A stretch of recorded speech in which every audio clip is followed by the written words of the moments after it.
Bismillahirrahmanirrahim. Nahmaduhu nusalli ala rasulihil karim. Amma ba'd. Assalamu alaikum urmatlı radio oğulçular, jana tele körүүчүлөр.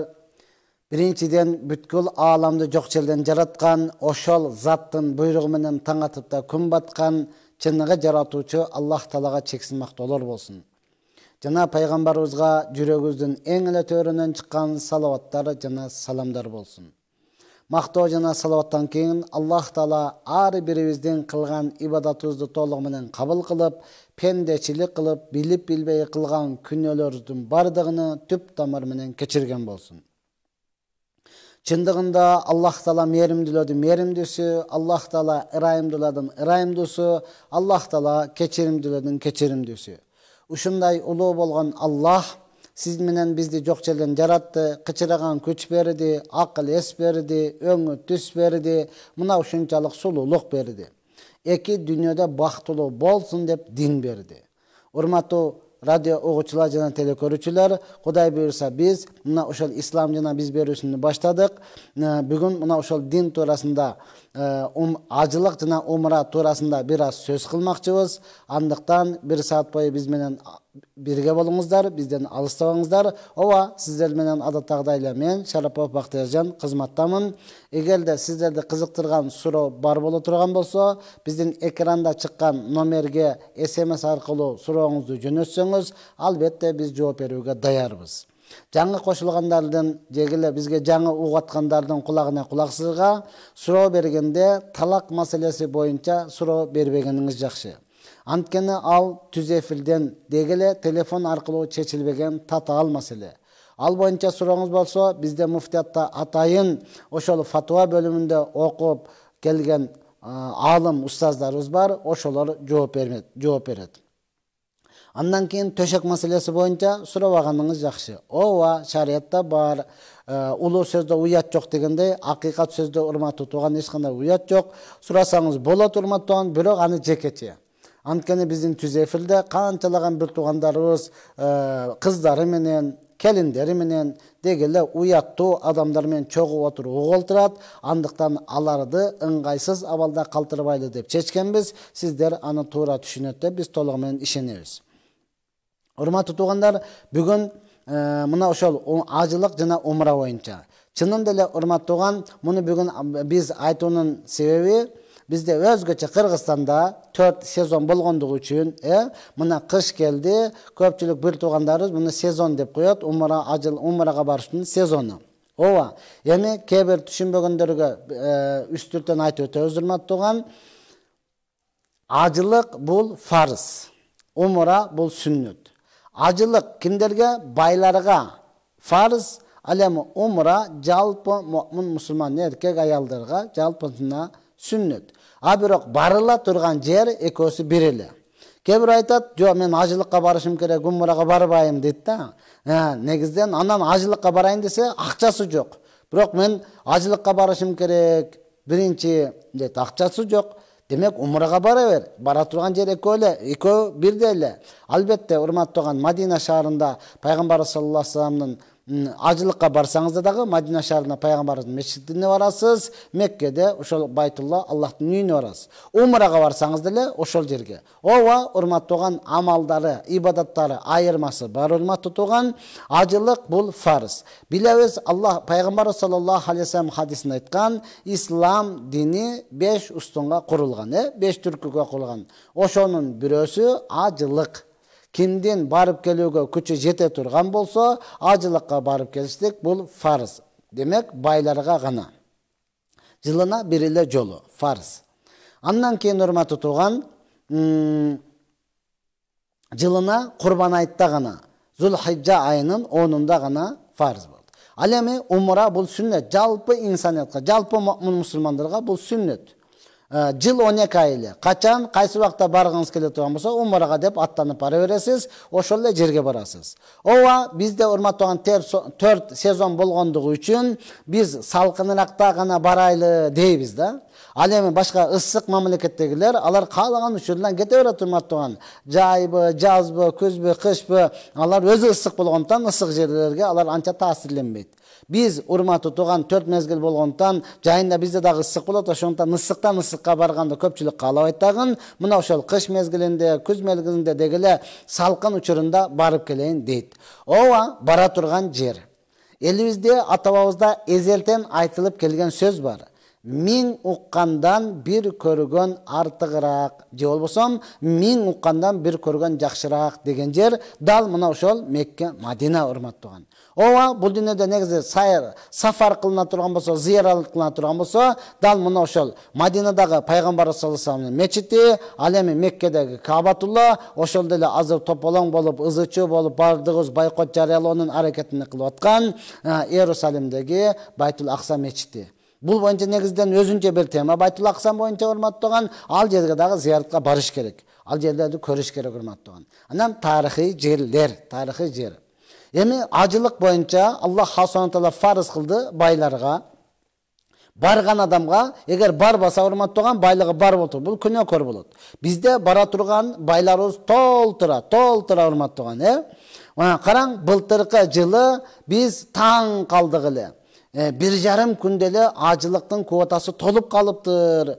Жетишпей калдык. Элестет 1,5 күндө эле абедке чейин эле, бир күн болуп эртеси абедке чейин эле толуп калыптыр деп таң калдык эле. Мына быйыл алхамдулилла бир күн болбостон эле урматтан, бир күн дагы болгон жок. Мурдагысында 1,5 күн болду, Мунусунда бир күн болбостон абедке чейин эле толуп калды. Бул деген сөз алхамдулилла бизден байларыбыз өзүнүн мойнундагы милдетини толук билип, максатына жетиш үчүн кылган ниеттерин аткарып келиш үчүн аттанып ошол жака жөнөп атат деген сөз урматтуу туган.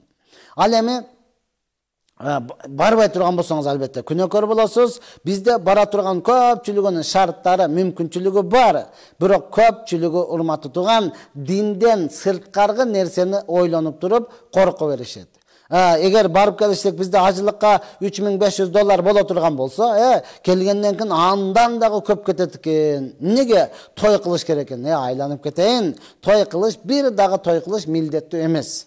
Унчукпай барыңыздан, унчукпай келип алып туруп кадимкидей жумушуңузду кыла бериңиз, болду. Барбай койсоңуз күнөөкөр болосуз. Албетте чын ниет менен, адал акчаңыз менен ихлас кылып барып келе турган болсоңуз, пайгамбар саллаллаху алейхи вассалам айткан, кабыл болгон ажылыктын сыйлыгы 5 гана. 5 гана болду, сиз жайыңыз жаннаттан. Кимдин ажысы жана умрасы кабыл болгон болсо, бул инсан энеден жаңы төрөлгөндөй күнөөдөн таза болот деген урматтуу туган. Ооба, Аллах Таала Кур'ан-ы Каримде ал жер туурасында айтат: "Инна аввала байтин узига би Бакката мубаракан ва худан лил аламин." Эң биринчи жер бетине курулган үй дал мына ошол Кааба, Байтулла, Аллахтын үйү. Аллах Таала муну эмне үчүн курутат? Мубаракан, берекет үчүн. Ва худан лил аламин, бүткүл аламга туура жол үчүн урматтуу туган. Ихлас менен Аллахтын буйругу экен, же умра пайгамбардын сүннөтү экен деп бара турган болсоңуз, келгенден кийин сиздин жашооңузда береке болот. Ден солугуңузда береке болот. Үй бүлөңүздө береке болот. Тапкан нерсеңизде береке болот. Мен айткан жокмун. Аллах айтатам, Аллах айтат, ошону эле жеткирип атам. Жана туура жолдо тапкан болот. Кайсыл инсан адал акчасы менен чын жүрөктөн барып, өзүнүн тартибинде ибадаттарыны аткарып келген болсо. Пайгамбар саллаллаху алейхи вассалам ачык айтты: кимдин ажылык жана умрасы кабыл боло турган болсо, бул кедейликти көрбөйт деди урматтуу туган.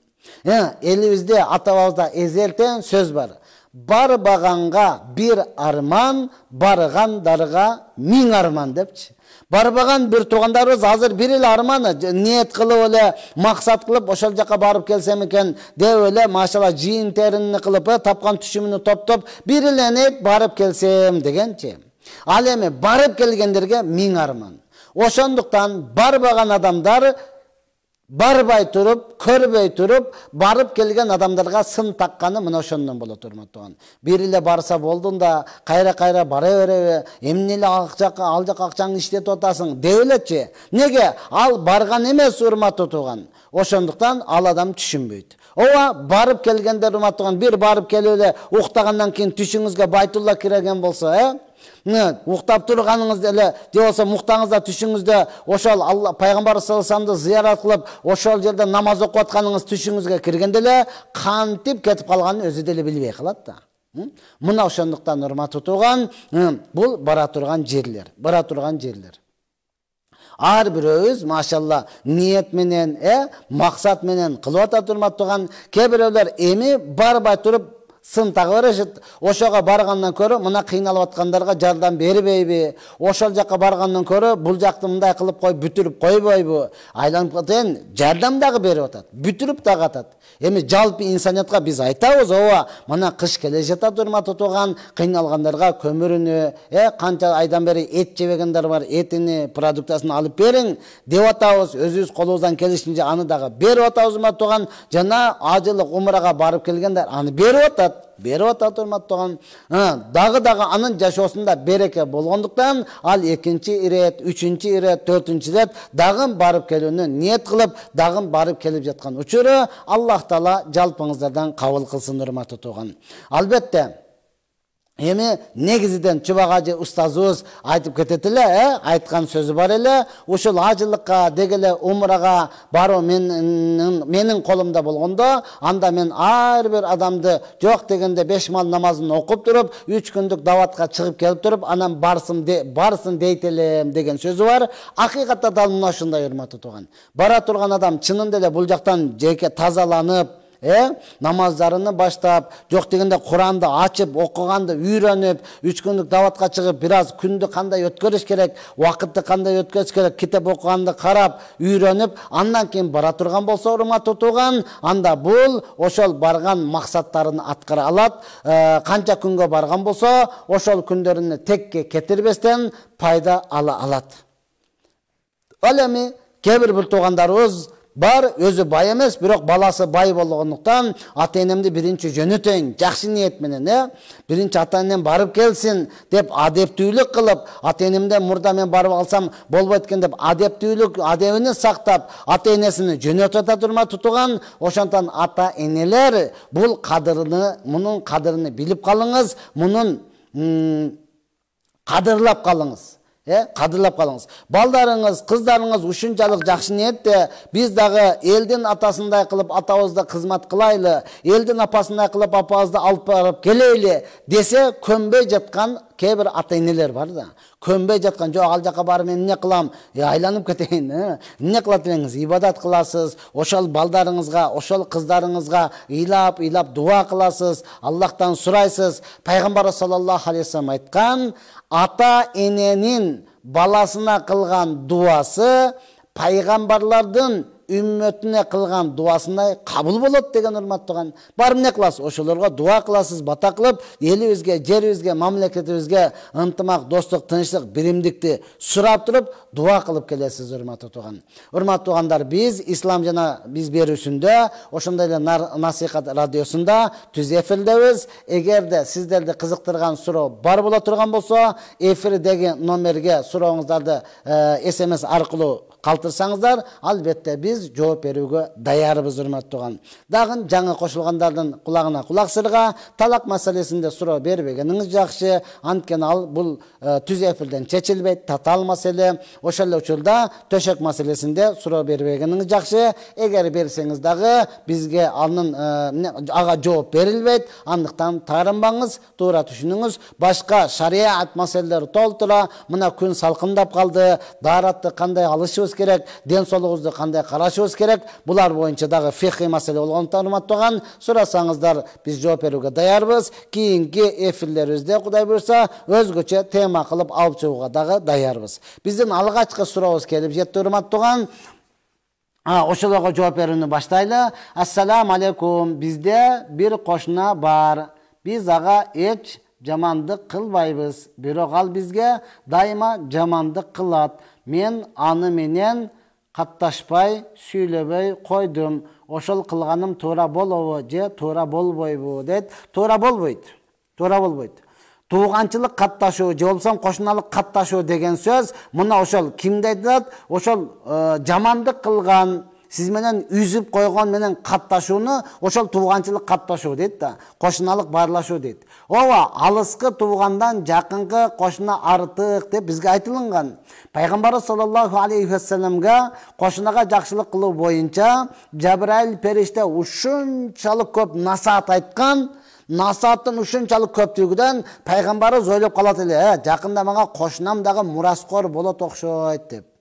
Мураскорду атай өлсө балдары мураскор болот го. Дал мына ошондой эле мен өлсөм кошунам дагы мураскор болуп калат окшойт деген ойдо калган урматтуу тууган. Ооба, кошунаңыз сизге жамандык кылып атат, сиз аны түшүнүп атасыз. Ошондой болсо дагы сиз жакшылык кыла бериңиз. Сиз жакшылык кыла бериңиз. Тамаша айтылган сөз бар го. Бирөө сизге жамандык кыла турган болсо, сен ага жакшылык кылып шоколад, конфет, шириндиктерди бере бер. Жамандык кылса дагы конфет, шириндиктерди бере бер. Дагы кылса дагы бере бер, сахарный диабет болуп ооруп калганга чейин бере бер дейт. Качан ол сахарный диабет болуп ооруп калганда, ана сага жамандык кылбай калат деп тамашаган сөз бар го. Мына ошону сынганда эле сиз ага жамандык кылса деле жакшылык кыла бериңиз. Сизге жамандык кылса деле жакшылык кыла бериңиз. Бирок билип коюңуз урматтуу тууган, жалпы бул суроо жалпыбызга тийиштүү да. Биз кошуналар менен сөзсүз жакшы мамиледе болушубуз керек. Ошондуктан аламдан Абдулла ибн Мубарак деген илимдүү аалым устаздарыбыздан өткөн урматтууган, ошонун кошунасы өтө зарылдык болуп үйүнү сатканы калганда, ошол учурдагы үйлөр $1000 боло турган болсо, ал үйүнү сатканга өтө зарыл болуп үйүнү сатып атканда $100,000 деп чыгарган экен да. Караңыз, негизи өтө акча зарыл да. Өтө акча зарыл болгондо биздики $1000 500 деп чыгарсаң, аны дагы 400-га сурайт го. Эми Абдулла ибн Мубарак рахматуллахи алейхинин кошунасы не болот? Үйүнө сатпайт эле, бирок зарыл болгондуктан сатып атат. Сатканда $100,000 деп сатып атат да. Анан адамдар таң калды. $1000 болсо сен $100,000 деп кой алсаң, буга ким алат эле? Эмне үчүн? Үйүңдө эмне өзгөчөлүгү бар?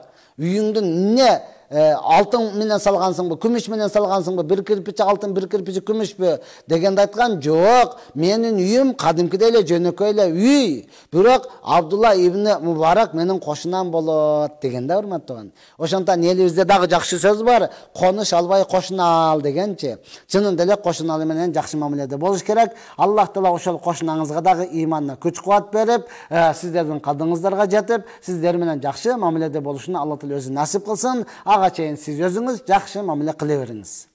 Ассаламу алейкум. Аллахым сизден разы болсун. Умрага баргандын сообу ажылыкка баргандай эле болобу? Же ажыга барган жакшыракпы дейт. Машалла, Аллах таала сиздерден дагы разы болсун. Урматтууган, дагы айтам, ажылык бул байларга фарз.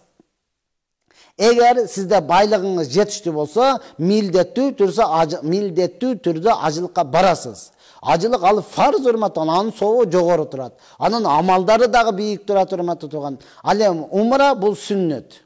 Ооба, эгер колунда жок боло турган болсо урматтууган, умрага гана жеткен акчасы боло турган болсо, ошол жакшы ниетте барып, пайгамбарыбызды зыярат кылып, ошол ихрам кийип, Аллах тааланын үйүнө таваф кылып, дуа кылып келе бере турган болсо, умрасы кабыл болсо, бул деле урматтуу тууган, энеден жаңы төрөлгөндөй күнөөдөн таза болот. Урматтууган, жашоосуна береке келет. Бирок бул сүннөт урматтууган. Сүннөттүн сообу ажылыктан бир канча ылдый төмөн турат. Ассаламу алейкум. Устаз, мен Токтогулдан болом. Аялым Токмок Жыды вокзалдан болот. Аялым ортобузга анчалык деле уруш болгон жок. Уруш деле болгон жок. Таяже жактан көп киришүү болуп, үй бүлө киришип кетти. Жашообузга аял бере алабы? Мен аны сүйөм, сүйүү сокур болду дейт. Болуп үй бүлөсү киришип кетти. Жашообузга аял бере алабы? Мен аны сүйөм, сүйүүм сокур болду дейт. Ким аял бере алабы сизге? Сурооңузду түшүнбөй калдым, бирок башагына түшүндүм. Ооба, урматтууган,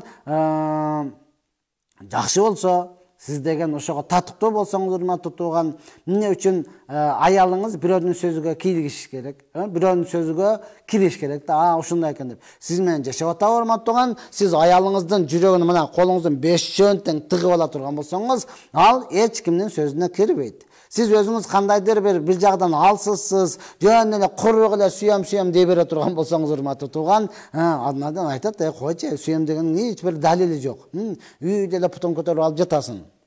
Аялыңыз анан үйдө аял болуп, көчөдө эркек болуп аткан болсо, анан сөзсүз бирөөнүн атканына кирет да. Урматтуу тууган, бул сүйүү, махабатты сактап калышлык, бул акча менен, дүйнө менен эмес, урматтуу тууган. Жылуу мамиле менен да. Жылуу мамиле. Ооба, урматтуу тууган, жылуу мамиле менен кошо, андан кийин ар бир эркек аракетчил болсо, ар бир эркек мээнеткеч боло турган болсо, урматтуу тууган, аялда эле акыл эстүү эле болуш керек, урматтуу тууган. Жок, сиз ушунчалык мээнеткеч болуп, сиз бардык нерсени таап келип, жеген алдында, жебегенде алдында мамилеңиз жакшы болуп аткан учурда дагы тайжесинин айтканын кылып кете бере турган болсо, анда ак жол эле деш керек дагычы. Ак жол эле деш керек. Эгер сиз чынында эле ошондой эркектик милдетти аткарып, ошого толугу менен керектүү нерсесин жеткирип берүүнүн аракетин кылып, эми жеткире албайсың албетте. Бул дүйнөдө, урматтуу тууган, бай байга жетем дейт, бай кудайга жетем дейт деген сөз бар да. Бардыгы кыла албайсың, бирок кантсе дагы сиздин аракетиңиз кылып, катуу сөз айтпастан, жумшак сөз айтып, бардыгына түшүнүп жашап аткан учуруңузда аялыңыз тай эжесин угуп туруп кетип кала турган болсо, тай эжесин бузуп туруп турмушун буза турган болсо, андайды чынында эле ак жол эле деш керек, урматтуу тууган. Анан кээ бирөөлөр чынында эле, урматтуу тууган, үй чымчыктын дагы уясы бузулбасын дейбиз го. Чынында эле кээ бирөөлөр эмне кылат? Өзүнүн жашоосу бузулган, өзүнүн турмушу бузулгандагын эми өзүгө шерик кошуш үчүн башка бирөөдү дагы бузат да. Ошондон мындай нерселерди өзбек туугандарда өтө каттуу айтат. Өзбек туугандарда негизден баягы денесин саткан сойкулар бар го, фахиша деп коет да. Денесин саткан сойкуларды айтат, сен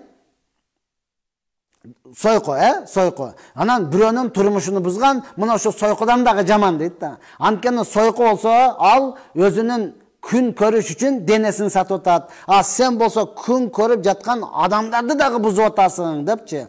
Мына ошондон экөө тең жаман. Бирок сойкуга караганда берги бирөөнүн турмушуну бузган андан дагы жаманыраак деп айтылат. Мына ошондуктан бирөөнүн турмушуга килигишпестен өзү ажыраса эле башканы дагы ажыраш, экөөбүз кенен жашайбыз, эркектин эмне кереги бар дебестен, урматтуу тууган, эмне кылат? Бардыгы ынтымакта жашап аткандын турмушуну бузбастан өзүнүн тирилигине кылса жакшы болот эле. Эми суроо берген инсан кандай болсо дагы, урматтуу тууган, сиздин аялыңыз, сиз бир күн болсо дагы бир төшөккө баш коюп жатыптыңыз, аны көрдүңүз, урматтуу тууган. Ошондуктан анын кандай жакшы жактары бар, дегеле кандай адам экенин өзүңүз билесиз. Аны ийкөмдүү кылып өзүңүз тарапка тартып алсаңыз болот. Аллах таала өзү ийгилик берсин.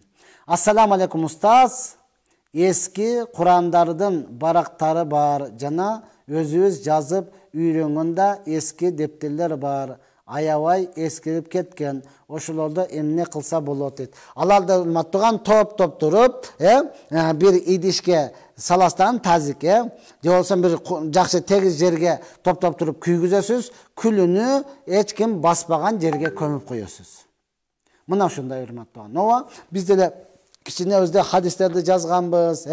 Азыр эми өзүң жазганын өзүң түшүнбөйсүң да. Ал кезде ушул жазат десе эле жаза бергенбиз. Куду менен кыска сүрөтүн тартканбыз да. Мына ошентип үйрөнгөнбүз. Сиз айткандай алар эскилди. Же болсо Куранды окуй берип барактары чыгып кетти, эскилиги жетти. Аны дал мына ушундай кылып күйгүзөсүз дагы, басынды эмес жерге көмүп коесуз, күнөөкөр болбойсуз. Ассаламу алейкум. Банктан ислам принцибинде мурабаха деп акча берип жатат. Алсак арам болбойбу дейт. Бул боюнча атайын хадистер бар. Ошолор менен сүйлөшүңүз, урматтуу тууган. Бирок чынында эле менин өзүмдүн жеке оюм боюнча бири дагы банкта, урматтуу тууган, ислам принцибинде турбайт. Ооба, бергенге чейин эле чай, кофе деп турат. Чай, кофе деп турат. Мен жеке оюм, урматтуу тууган. Атайымдын хадистери бар, дагы тактап сураңыз. Анан мен ар дайым айтып келем, сиз байганды эле ойлой бербестен, кедей болуп калышты дагы ойлоң. Ооба, берип төлөп үйлүү болуп калсаңыз, машиналуу болуп калсаңыз өтө жакшы. Бирок бере албай калсаңыз эмне болот? Ошол жагын дагы ойлоңуз да, урматтуу тууган. Бүгүн кичине 2 бөлмөлүү үйдө жашап атасыз, ошону чоңойтайын деп кредит алып алдыңыз, эртең төлөй албай калып, ошол кичинеден дагы айрылып калбайсызбы? Ошондон дагы куру калып калбайсызбы? Мына ошол жагын дагы ойлоңуз. Анткени бир дагы банк бул соттошкондо, бир дагы банк урматтаган берип алгандан кийин бул утулбайт да. Эч качан утулбайт алчы. Бардык жерде утуп келген урматтуу туган, эч качан сага берип алгандан кийин сен жетим экенсиң, сен жалгыз бол аял экенсиң, сен жесир экенсиң, сен батырен экенсиң, сен укмуш кыйын экенсиң дебейт урматтуу туган. Берди болду. Андан кийин ун чыкпастан келип туруп эле болду. Кекиртеңди жулуп алат, бөйрөңдү үзүп алат, дуалга такап коет урматтуу туган. Мына ошондо мен айтат элем, жалпы эле мына ошол кредит деген маселеден алысыраак болсоңуз, бар нерсеге шүгүрчүлүк кылып туруп, мээнет кылып иштесеңиз жакшыраак болот деп айтат элем. Чынында эле муктаж болуп керек болуп аткан болсо, атайын бул боюнча адистер бар, ошолордон сурап, натыйжасына чейин сурап алып туруп, андан кийин иш кылсаңыз жакшыраак болот. Ассаламу алейкум устаз. Түшүмдө пайгамбар саллаллаху алейхи вассалам наркы бөлмөдө намаз окуп атыптыр. Мен барып көрө албадым. Ошондо пайгамбарыбыз менен түшүмө кирген болобу? Рахмат дейт. Жок, урматтуу. Түшүмө кирди деп наркы бөлмөдө болсо сиз барып көрө албасаңыз, анан кантип наркы бөлмөдө экендигин билдиңиз. Эми жакшы ниет кыла бериңиз, урматтуу туган. Кудай буйрса, сиз пайгамбарыбызга салаваттарды көп айтып, пайгамбардын сүннөттөрүн аткарып, дагы пайгамбарыбызга суу сай берсеңиз, урматтуу туган, кадимки эле сиз менен көрүшүп, сизге насааттарын айтат. Пайгамбар саллаллаху алейхи вассалам айткан, эгерде мен кимдин түшүнө кирген болсо, анық пайгамбар сыфаттары менен кирген болсо, ал мени анық көрүптүр деген да. Шайтан алейхилана атаңыз, энеңиз, кошунаңыз, классташыңыз болуп көрүнө берет, бирок эч качан пайгамбардын сүрөтүндө көрүнө албайт. Мына ошондуктан пайгамбарыбызга көбүрөөк суусап, пайгамбардын өмүр баянын көбүрөөк окусаңыз, сизге анық түшүңүзгө кирет иншаллах. Ассаламу алейкум устаз, истихара намазын окуш керекпи? Кантип үйлөнөмүн? Ата-эне менен кеңешип керекпи? Эки эжелерим кыз караштырыш, издештириш керекпи? Дейт. Сөзсүз урматтуу туган, биринчи сиз истихара дагы керек. Сахабалар айтат, Пайгамбар саллаллаху алейхи вассалам бизге Куранды кандай үйрөткөн болсо, истихара намазындагы дал ошондой үйрөткөн деди. Бүгүн биз динден алыс болуп калдыкпы, же дегеле динге көңүл бурбай калдыкпы? Истихара дегенде ушундай билбей калдык да, качан кайсы убакта окуштукту билбейбиз да. Эми сиз үйлөнөйүн деген болсоңуз, эң негизгиси албетте ата-энеңиздин кеңеши керек. Ата-энеңиз айткан кызды алсаңыз, урматтуу туган, сиз эки дүйнөдө кыйналбайсыз, жашоодо кыйналбайсыз. Бүгүн эмне үчүн канчалаган эркектер аялы менен апасынын ортосунда башы катып калып атат да. Же аялым дей албайт, же апасым дей албайт. Эмнеге? Өзү тандап алган, ал апасына жаккан жок. Жаккан жок. Эмне кылат? Апасы менен келини, аял эмне кылат? Келин менен кайнене батышпай атат, ортодо эркек эле чайналып атат да. Ошону сиз ата-энеңиз айткан эле ал десеңиз болду, өзүңөр тандагансыңар, өзүңөр жактыргансыңар. Мына тандаган сүйлөшүп алгыла деп коесуз, башыңыз жумшак болуп калат деген сөз да. Бүгүн анан сиз жоо мен ушуну сүйдүм, ушуну албасам болбойт, вайдат дейсиз. Ата-эне не кылсын? Макул сүйгөн болсо алсын дейт. Анын өнөрү чыккандан кийин сиз анан эмне кылышты билбейсиз. Ошондуктан мен жалпы эле жаштарга дегеле үйлөнөйүн деп аткан, турмушка чыгайын деп аткандарга айтат элем, ата-энеңиз тандаганга макул деп туруп эмне кылыңыз? Турмушка чыгыңыз. Анан ошол учурда кээ бир ата-энелер бар, эми урматтуу туган, илимине карабайт, кээ бир ата-энелер бар, урматтуу туган, кыздын өзүнө деле карабайт, жалпы эмес, кээ бирөөлөр да баланын илимиге деле карабайт, байлыгына карайт, кээ бирөө баланын өзүнө деле карабайт, ата-энесине карайт. Атасы министр экен, апасы ушундай бизнесмен экен деп урматтуу туган. Ал учурда албетте өзүңүз тандаган аракетин кыласыз. Эки карындашыңыз бар, алар деле сизди жакшы түшүнөт, алар деле жеңе тандаса болот, урматтуу туган. Мына ошол ата-энеңиз же болсо карындаштарыңыз бирөөдү тандап, мына ошол кыз менен сүйлөшүп көр деп, ошо менен сүйлөшкөндөн кийин, андан кийин истихара окуйсуз. Сүйлөшүп, ал макул, мага жактың деди, сизге дагы ал жактыбы, энди кечинде барып туруп истихара. Эки рекат, кадимкидей эле эки рекат намаз окуп туруп, истихаранын атайын дуасы бар. Аллахумма инни астахирука би илмика ва астагдирука би кудратика деген ушундай uzun дуа бар. Я Аллахым, мен сенин илимиңден илим, сенин кудретиңден илим сураймын.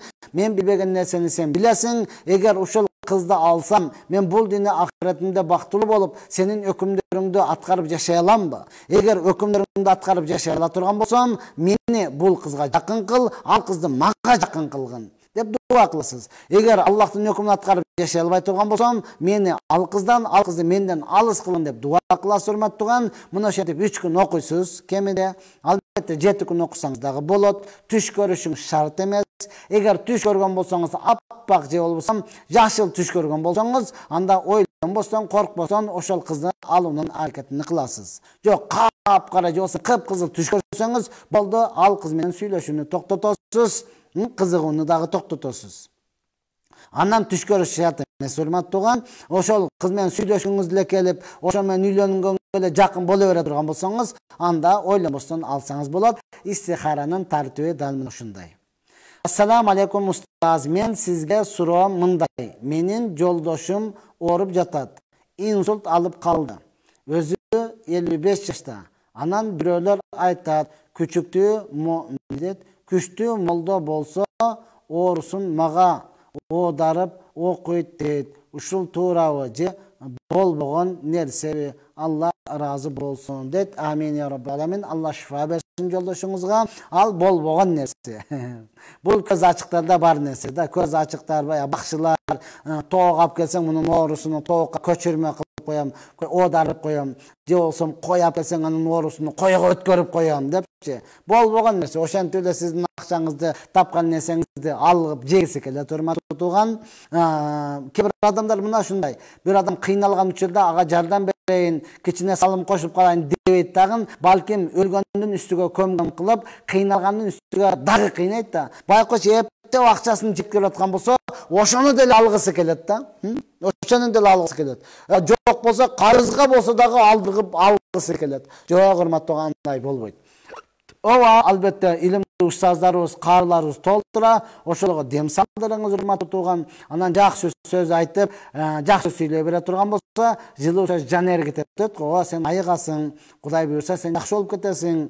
Сен өзүңдү карма, мына оңолуп атасың, сен жалгыз эмессиң деп эле жакшы сөздү айтып турсаңыз, мына ушул деле өзүгө бир канча күч кот болуп, аракет кыла баштайт.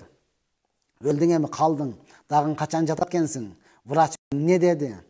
Болду эми, ушун мен сени ким карайт дей берсеңиз, аны кайрадан өлтүрөсүз. Мына ошондон ага жакшы сөздөрдү айтып, ооба, урматтуу туган, илимди устаздар да келип, каарылар да келип дем салдырсаңыз, бул эч качан ашыкча болбойт.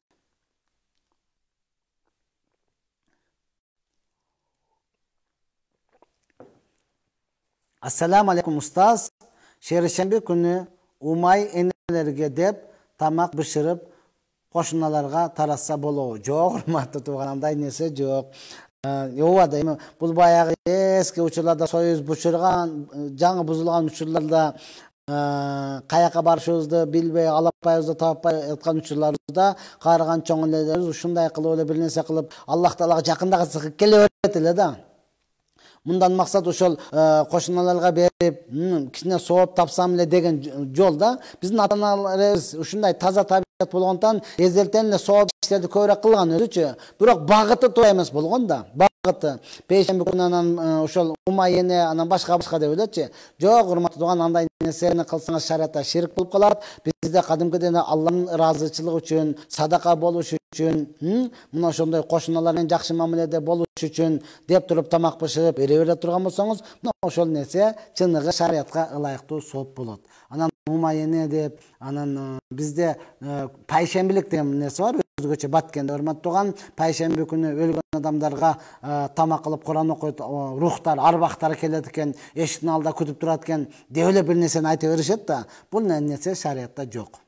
Ассаламу алейкум устаз. Ва алейкум ассалам.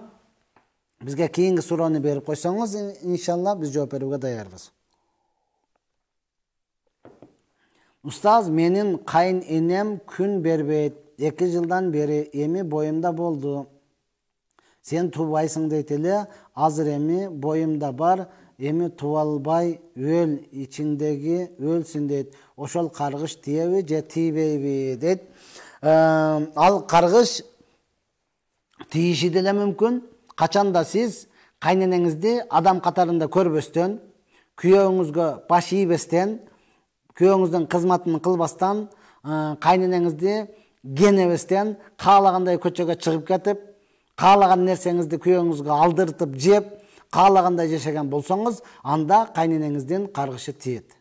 Жок, сиз күйөөңүзгө чынында эле баягы көзүнө чөп салбастан, анын көзү менен тең айланып, ошол кайненеңизди мен күйөөмдүн энеси деп урматтап сыйлап, тамак ашыны даярдап, кийим кечесин жууп берип, кызматын кылып аткан болсоңуз, анда бул сөз эч качан каргыш тийбейт. Муну каргыш деп дагы эсептебейсиз. Ошончо кызматыңызды кылып атсаңыз дагы, менин балам башканы алыш керек да, ушу сени алып калды деген кандайдыр бир көрө албастык, түшүнбөстүктөн айтып аткан болсо, айткан өзүгө кайткан деп коесуз дагы, кызматты кыла бересиз, урматтаган. Мына бир канча жыл боюңузда болбой аткан болсо, мына болуптур, Аллахтын бергени, урматтаган. Сабыр кылсаңыз баары жакшы болуп кетет. Макул? Баары жакшы болуп кетет. Иншалла Алла өзү жеңилдик берсин. Ya Rabbi, kalыңды көбірек беріш керек бі, 300 000 сом, 200 000 сом берген жақшырақ бі, дейді. Жоқ, урматты тұрған. Албетте, егер байдың қызы бола тұрған болса, анын махыр мисил деп қояды да. Қалың біздің тілінде, егер анын байдың қызын алған атып, анын ошол сіздерге келин болып келе жатқан кыздын эжеси ошончого калың төлөнүп башка бирөөгө турмушка чыккан болсо, урматтаган, албетте ал ошону сурайт. Негизден хадиске келе турган болсок, пайгамбар саллаллаху алейхи вассалам айткан, калыңы азыраак болгон кыздар берекелүү болот деген, урматтаган. Ошондуктан негизи азыраак болгону жакшы. Бирок азыраак болсо, кудум эле бекердей болуп калып кадырланбаса, 50 000 сом экен, 30 000 сом экен, мындай болсо мен 4 катын алып алам деп ага кенебестен дагын алуунун аракетин кыла турган болсо, албетте мындай адамдарга миллион деп эле коюш керек. Болду, өмүр бою ошонун жанынан чыкпай жүрө берет да. Негизден шариатка келгенде, урматтаган, махры азыраак болгону жакшыраак. Азыраак болгону жакшы. Эми урматтаган, бирок бүгүнкү күнү бизде чынында эле 7 обласыбыз бар да, Кыргызстан эле дегенибиз менен 7 обласыбыз бар. 7 обласыбыздан ар биринин салты ар башка, урматтаган. Кантсе дагы арзаныраак кылып, кызды дагы, баланы дагы кыйнабастан эртерээк турмуш куруп, бактылуу болуп кетишини кааласак жакшыраак болот. Үйлөнө албай жүргөндө дагы үйлөнүп кетет, турмушка чыга албагандар дагы чыгып кетет. Азыр үйлөнөйүн десе, 300 000, 200 000 десе, көпчүлүгү эмне кылбайт? Ага күчү жетпейт. Күчү жетпегендиктен ал үйлөнбөдү, кызыңыз дагы турмушка чыкпай калды деген сөз да. Эркектер эле үйлөнбөй жүрсө, кыздар бар жака жактан чыгып кете берет болсо, анда бир жөн да. Баланын үйлөнбөгөнү бул кыздын турмушка чыкпай калды деген сөз. Кыздын турмушка чыкпай калгандыгы бул баланын үйлөнө албай жүрөт деген сөз да. Мына ошондон мүмкүн болушунча эки тарап жеңилдикти карап туруп, ошол калыңды негизи бул кыздын колуна тие турган акча да. Bizde birөө дагы кыздын колуна бербейт, балким ошол 300 000, ошол 200 000 алат дагы, ошого эле сервант, диван, төшөк, нелердин бардыгын алып бере берет. Жок, урматтуу турган, ошол кыздын колуна берилиш керек. Анан ошо керектүү нерселерди өздөрү утуруу иштеп алып ала бере турган болсо, мына ошондо таттуу жашоо болот деп ойлоймун. Аллах таала бардыгыңыздарга жеңилдик берсин. Ассаламу алейкум устаз, намаз окуп жатып, аттахиятты окушту унутуп туруп кеткенден кийин эмне кылуу керек? Рахмат дейт. Өтө сонун сурооду бердиңиз, машалла. Болот экен го. Шар'ий суроо деп мына ушуну айтат. Машалла. Эми караңыз, аттахиятты окубай унутуп туруп кеттиңиз, Намаз, бизде намаз 2 рекеттүү, багымдат 2 рекет фарз, ал эми пешин 2 рекет, пешин 4 рекет фарз. Мына ошонун экөөсүндө 2 башка сүрөт болот да. Эгер багымдаттын ошол фарздын окуп атып, багымдаттын фарздын аттахиятты окубай туруп кеткен болсоңуз, эстеген учурда кайрадан отура каласыз. Сажда 3-чү рекетке сажда кылганга чейин 2 рекет бүттү да акыркы аттахиятты отурушуңуз керек. Отурушуңуз керек. Сиз отурбай туруп кеттиңиз, эстеген учурда эле отура каласыз дагы, эки жака салам берип туруп, сажда сап кылып туруп, намазды бүтүрөсүз. Эми караң, 4 рекеттүү намазда, ошон эле 2 рекетинде отуруп аттахият окуш керек эле. Унутуп калып туруп кеттиңизби, анда фарзга, 3-чү рекет фарзга турдуңуз. Сиз 3-4тү окуйсуз дагы, акырда унуткандык саждасын кылып туруп, андан кийин не кыласыз? Намазды бүтүрөсүз. Ушул эле 4-чү рекетинде, акырында 4-чү рекетинде аттахиятты окубастан туруп кеттиңизби, Анда жанагы айткандай, эстегенге чейин качан эстедиңиз, отура каласыз. Эстебей 5-чи рекатты кошуп алдыңызбы? Аттахиятка отурбай туруп кетти. 5-чи рекатты окусаңыз, намазыңыз бузулду. Анда кайрадан башынан баштайсыз. Жок, сиз акыркы 4-чү рекатты аттахиятты окуп эле 5-чи рекатка туруп кетсиз. Салаваттарды окуп бүтүрүш керек да. Бүтүрбөй 5-чи рекатка туруп кетипсиз. Эми жанагы айткандай эстегенде отурасыз. Эстебей 5-чи рекатты дагы саждасын кылып койдуңузбу? Анда 6-чы рекатты толуктайсыз. Ошондо 4 рекатыңыз фарыз болот дагы, 2 рекатыңыз нафил болуп калат, урматтуу тууган. Намаз мына ушундай. Сураш керек, өтө сонун татал маселелер. Ошондон биз окуп жүргөн учурда устазыбыз айтат эле. Бир кезде Бухара дүңгүрөп турган учурда, Бухара дүйнө жүзүнө сабак берип, иман менен сугарып турган учурда, Бахтияр Бухараны бүтүп келиптир, Бахтияр Бухараны бүтүп келиптир деген сөз болуп аткан учурда, бүтүппү деп сүйүнбөстөн, ошол учурдагы илимдүүлөр, дегеле ошол учурдагы адамдар сураган экен, Бухараны бүткөн болсо, намазыны тургузуппу деп сураган экен да, урматтуу тууган. Караңызчы. Ошондон ар бирөөбүз намазыбыз турбай аткандыгы үчүн бүгүн намаздын кайсынысы фарз, кайсыл сүннөт, кайсыл жерде кандай амалды кылыш керек, ошого көңүл бурбай эле жөн эле адат болуп эле окуп кеткендигибиз үчүн жашообуз оңолбой атат, өзүбүз дагы оңолбой атабыз, урматтуу. Ошондон намазга көп көңүл буруш керек. Аллах Таала жалпыңыздарга, иманыңыздарга күч-кубат берип, намазды окуп калышын насип кылсын. Биздин алгачкы суроодун баш жагы келбей калды. Баш жагын берип койсоңуз, менин суроом мүмкүнчүлүк жаш балдардын башы барбы болуп калат го. Барыгы болуп калат го дейт. Ассаламу алейкум. Намазда таспихте 33төн кем же көп тартып койсо эмне болот дейт. Эч нерсе болбойт, урматтуу тууган. Негизи 33төн көбүрөөк тартсаңыз сооп болот, урматтуу. Албетте бул салам бергенден кийин намаздан сырткаркы нерселер, ал жерде эч кандай өкүм бузулбайт. Я Рабби, 33төн намаздан кийин боло турган болсо, көп тартсаңыз сооп болот, урматтуу. Азыраак тартсаңыз эч нерсе болбойт. Албетте сүннөткө ылайыктуу болсун деп көңүл буруп 33 жолудан тартканыңыз жакшыраак. Ошол учурда пайгамбардан хадис келген, 11 жолудан тарткандагы хадистер келген, урматтуу тууган. Ошондуктан ага эч кандай кыжалат болбойсуз. Көбүрөөк болуп кетти, энди эмне болом деп кыжалат боло турган, азыраак болуп калды деп туруп кайгыра тургандагы маселе эмес. Албетте көңүл буруп сүннөт деп туруп көңүл буруп аткара турган болсоңуз, соогуну ала бересиз. Машалла. Ассаламу алейкум устаз. Менин 2 тонна помидорумду кошунам 4 торпогу талкалап, анан жеп жаракатсыз кылып салды. Анан мен 1 торпогун алып калдым. Туурабы? Рахмат, Алла разы болсун дейт.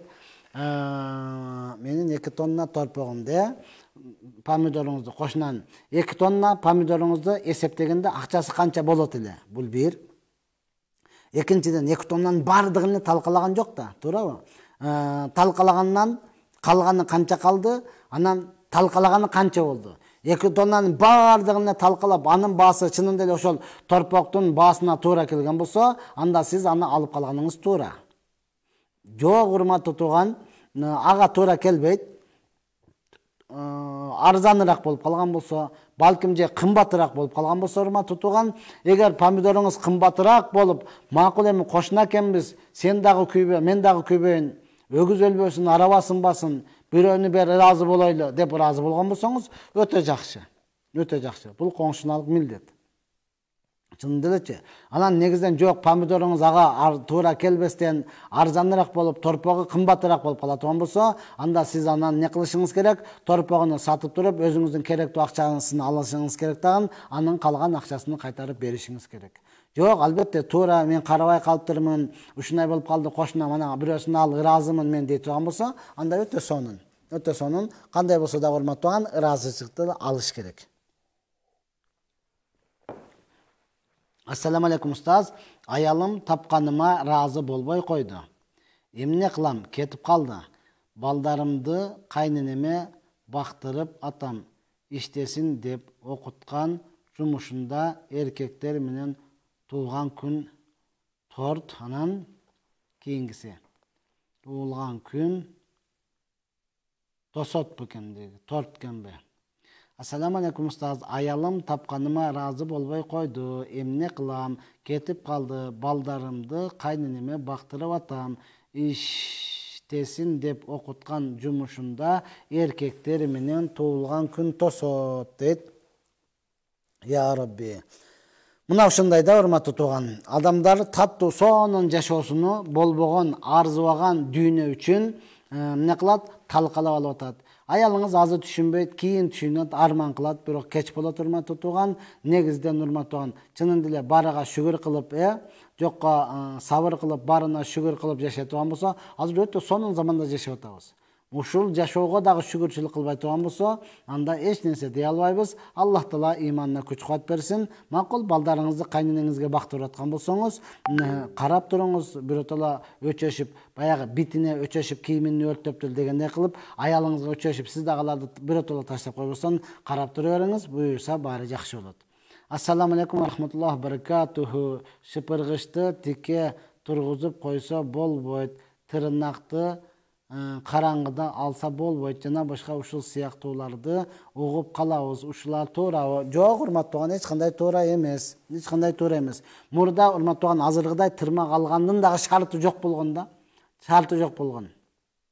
Az эми кусочка деген тырмак алчулар бар да, оңой алып коебуз. Мурда ошол дагы жок болуп, бычак менен алгандагын түнкүсүн алба. Неге колуңду кесип аласың деген сөз урматтаган. Кыргызда жакшы бир макалда, китептерибизде макал жазып калган. Мокок, бычак, кол кесет дегенчи. Мына ошондой болуп, колуңду кесип албасын деп туруп, муну ошондон түнкүсүн алба деген. Мына ошол шыпыргычтарды ошондой койбо, босогодо турба. Дагы эмне дейт? Мына окшогон сөздөр көп айтылган, урматтаган сиз айткандай эле ачакай ысталбан астынан өтпө дегенчи. Кудага шүгүр, булар эми кээ бир жерлерде гана баягы эски түшүнүк менен калып кеткен апаларыбызда, чоңуларыбызда калган болбосо, калган жерлерде бардыгы туура түшүнүү менен, мурдагыларды эстеп күлүү менен, бардыгы динди туура түшүнүп калды. Алар болбогон сөз, урматтуу туган. Саламатсызбы? Мен дем салдырайын дедим эле, кыйналып кеттим. Жооп берип коюңуз, жакшы болот эле дейт. Ооба, дем салдырып атканда кыйналдыңыз да. Демек сизде сыйкыр бар. Демек сизде жүк бар деген сөз да. Ошол кыйынчылыкта бекем туруп кыйналсаңыз, андан кийин урматтуу туган сыйкыр, мына ошогон эмне деп коебуз? Кара дуа деп коесуздарбы? Ырым-жырымдардан, кыскасы көз ачыктардын кылган ырым-жырым сыйкырлардан мына ошондо кутулуп аласыз. Ооба, мына ошондой болот. Дем салган учурда, эгер чынында эле сизде сыйкыр болсо, сизде мына ошондой ырым-жырымдар боло турган болсо, анда кысыласыз, ыйлагыңыз келе урматтуу туган, эснейсиз, мына ошого чыдап, анан тазаланып ала турган болсоңуз, кийин жакшы болуп кетет урматтуу туган. Ага дагы чыдаш керек. Устаз, жолдошум сени бошоттун деген талак түшөбү дейт. Албетте талак түшөт урматтаган. Эми жашайбыз деп аткан болсоңуздар, сиздер бул боюнча жосом жашайбыз, жашабайбыз деген сөз болуп аткан болсо, бул боюнча толук менен муфтиятка барасыз. Жолдошуңуз экөөңүз эл чизип барсаңыз, ал жердегилер сурайт: жолдошуңа эмне максатта айттың? Ажырашуу максатындабы? Болду, анда бир талак түштү. Же болсом канча ниет менен айттың? Бардыгын тактап сурагандан кийин анан сизге жообун айтат. Ошондон кийин жашайсыздар же жашабайсыздар, чечкүндүү маселе болот. Ошол муфтиятка барасыздар. Башка областтарда боло турган болсоңуз, казыяты бар урматтаган, сурап билип тапсаңыз болот. Ассаламу алейкум. Түшүмдө кадимкидей тозокту көрдүм. Эмненин белгиси дейт. Кадимкидей көргөн болсоңуз, ошо көргөнүңүздүн белгиси мына ошол болот урматтаган. Ошондон сиз тооба кылыңыз, кечирим сураңыз, намазыңызды баштаңыз, жаман иштерди таштаңыз урматтуу туган. Аллах Субхана тааланын сизди жакшы көргөндүгү, сизге бул дүйнөдө эскертүү бергендиги, эртең баргандан кийин мен билбей калыпмын, көрбөй калыпмын дей албайсыз. Ошондон эртерээк тооба кылып, кечирим сураңыз. Ассаламу алейкум устаз, мен 6-класста окуйм. Мен 5-им менен асырды мектепте болуп калгандыгына байланыштуу каза болуп калып жатат. Кандай болот? Рахмат дейт. Ой, азамат, азамат. Мына жаштын тилегини берет дейт. Машалла, мен өзүмдөн окуп жүргөндөрүм эсиме келди да. Мен дагы ошол 5-6 кысасы 11 классы бүткөнгө чейин намаз окудум. Эми сизге бир эле жолу сиз мектепте дагы жакшы окуңуз. Макулбу? Бардык тапшырмаларды өз ордунда аткарыңыз, мугалимдердин айтканын кылыңыз, тапшырмаларды бардыгын кыла турган болсоңуз, урматтуу, өтө сонун. Азыр Бишкектесизби, кайсы жердесиз? Бишкекте болсоңуз, урматтуу тууган, пешин намазы 12-ден 46 өткөндө кирип атат. Ошону сиз болсо 4-кө чейин окусаңыз болот. Демек, сабакка кирдиңизби, чоң переменде окуп алыңыз, урматтуу тууган. Чоң переменде окуп алыңыз. Же болбосо, урматтуу тууган, эч бир мүмкүнчүлүк таппасаңыз, сабак учурунда эле сиз жакшы окуйсуз да, мугалимге айтсаңыз, пешин намазы окуп алып тур, мен кыскараак кылып туруп, 4 рекат фарзын окуп алайын десеңиз, бүт бардык уруксат берет. Макул деп, залда эле жай намазыңызды сумкага салып алыңыз, залга эле коюп туруп, урматтуу, бир бурчуна, эч ким өтпөй турган жерге ошол жерден окуп алсаңыз болот. Асырды деле дал мына ушундай, урматтуу тууган. Асырды деле 4-тен 24 күндө Бишкекте кирип атат. Мына ошону 6-га чейин окуп алсаңыз, дегеле күн батып кеткенге чейин ошол мектептин эле бир жеринде окуп алсаңыз болот. Алхамдулилла, мен мектепте ошондой жакшы окугандыктан мугалимдерден мына ошентип ачык эле сурайт элем. Керек болсо жума күнүгө дагы мага уруксат берет болчу. Мугалимдерим азырга чейин таазим этем. Алар бар, алхамдулилла. Бир канча картайып калды. Айылга барып мүмкүнчүлүк болгон сайын аларга жолугуп турам мен, эжекейлериме, мугалимдериме. Алар менен сыймыктанам мен, алар да менен сыймыктанышат, машалла. Жума күнү дагы мен 2 саат калган учурда барып туруп 2 саат расписание бар да, жадуал бар. Барып туруп 2 сааттан мугалимге барып айтат элем, эртеңги тапшырма кандай болот, мага тапшырманы берип коюңуз. Неге? Бүгүн жума экен, мен жумага барышым керек эле. Дейм, макул деп тапшырманы берет. Мен жумага барам, жуманы окуймун, тапшырманы даяр кылып келем. Мугалим дагы курсан, мен дагы курсан, урматтуу. Азыр эми урматтуу, бардыгы динди түшүнүп калды. Мына ошондой кылып намаздарыңызды калтырбастан окусаңыз болот. Жолу бар, урматтуу. Качан өзүңүз аракет кылып, сабактардын бардыгын жакшы окуп, мугалимдердин айтканын кылып, мугалимдер менен сүйлөшө алсаңыз. Жок, мындай болбоду, эми сиз бардыгы 5 кол бар эмессиз да. Же ал жагын кыйратпайсыз, же бул жагын кыйратпай атам, сабак окуй албай атам деген болсоңуз, айла жок, үйгө келгенден кийин казасын окуйсуз. Азыр мен айткандайды кыла албайм дейт турган болсоңуз, анда макул пешин менен асыр каза болду, ана үйгө келгенден кийин окуп бересиз. Ассаламу алейкум, буттун астын самындап жууса болбойт, кыл көпүрөдөн кулап кетесиң деген сөз бар го. Ошого жооп берип коесузбу дейт. Ошону туура эмес түшүнүп аласыз дагы, анан бутуң жарым карыш кири болуп, жарылып, анан бутуң жарылып жүрүп. Андай эмес, урматтуу тууган, самындан жууңуз, сонун кылып жууп, азыр атайын таштарын чыгарып койгон, жарылган жерлерди кыра турган кылып. Ошолорду сонун кылып жууңуз. Сен урматтууган аны жуубай, мына ушундай кириң менен барып алсаң, анан канты, урматтуу тууган, сен намаз окубасаң, сен ибадат кылбасаң, анан путуңду эле самындабай эле коюп, жуубай эле коюп, бейишке кирип кетем деп ойлойсуңбу? Жок, урматтуу, аны туура эмес түшүнүп. Сонун кылып жууп, атайын тайылачак жерлерге баняда өзү жазып койгон, абайлаң тайгак деп элечи, кафел болсо экен, анан кийин тайып кетем дейт тургандар, урматтуу. Ошондон сиз бутуңузду жууп, дегеле бардык жериңизди таптаза кармап, намазыңызды окуп, ибадатыңызды кылып, күнөөдөн алыс болсоңуз, албетте кыл көпүрөдөн Аллахтын буйругу менен гана өтүп кетесиз. Бутуну жуугандар ал жерден тайып түшүп кетет, анан бутуну жуубагандар өтүп кетет деген эч кандай маселе жок. Ассаламу алейкум, устаз. Каза намазга азан айтылабы, анан кандай ниет кылабыз дейт. Айтсаңыз, азан айтсаңыз сооп болот. Анан айтканы да кыйкырып үйдүн бардыгын көтөрүп эмес, өзүңүзгө угула турган кылып айтасыз. Коматты да айтасыз дагы, ниет кылдым бүгүнкү асыр намазынын казасын окумакка. Же болбосо көп жылдардагы мурдагы болсо ниет кылдым эң алгачкы пешиндин казасын окумакка деп туруп ниет кыласыз дагы окуй бересиз. Ава, урматтуу тууган, тил менен айтыш шарт эмес өзүчү. Тил менен айтыш шарт эмес. Пешиндин казасы болду. Ошол пешиндин кайсы пешиндин казасы эң алгачкы пешиндин казасы. Ошонтип эле барып окусаңыз боло берет, урматтуу тууган. Ооба, эми тил менен жүрөк экөө бир болсун деп аалымдар ушундай кылып берген, урматтуу тууган. Анан тилиңиз менен айтып, не кыласыз? Барып окуйсуз. Алла кабыл кылсын. Ассаламу алейкум, устаз. Намаз окуй албай жатам эчеле. эмне кылсам болот? Таарат алыңыз, туруңуз, азыр эле туруңуз дагы даарат алып, жай намазды салып үстүнө чыгып алсаңыз, сонун окуйсуз урматтуу. Үйдө жатып телефон чукуп отурсаңыз сиз эмес, мен деле окуй албайм. Чынын деле. Ал анык. Мен деле окуй албайм. Ошондон мен жана бир жерге барганда спортто жүргөн машыккан балдарга айттым эле да, урматтуу тууган. Эркексиңби, чык жай намаздын үстүгө депчи. Жай намаздын үстүгө чыгыш дагы бул эркекчилик да. Жай намаздын үстүгө чыгыш дагы бул оңой нерсе эмес. Адамдар ойлойт да, окуп жүрүп таштап койдум, окуп жүрүп окубай койдум. Сен таштаган жоксуң, Алла сени таштап койду, урматтуу. Эң коркунучтуусу мына ошол. Ошондон бардыгыбыз намазыбызды баштайлы. Телефонду азыраак чукуп эле дааратты алсаңыз, же болбосо мечитке чуркап бара калсаңыз, урматтуу, намазды окуп баштап кетесиз. Ассаламу алейкум, дамылла. Алымдар даватка чыгабы? Кайсыл убакта чыгат? Кайсыл жерде чыкканын көрө элек мин, эмнеге чыкпайт дейт. Өзүңүз чыкпасаңыз көрбөйсүздөр, урматтуу. Өзүңүз чыксаңыз, анан алымдарга кошуласыз дагы, анан кийин чыгасыз да. Ар ким ар бир учурда чыгат, 3 күнгө чыгат, 40 күнгө чыгат.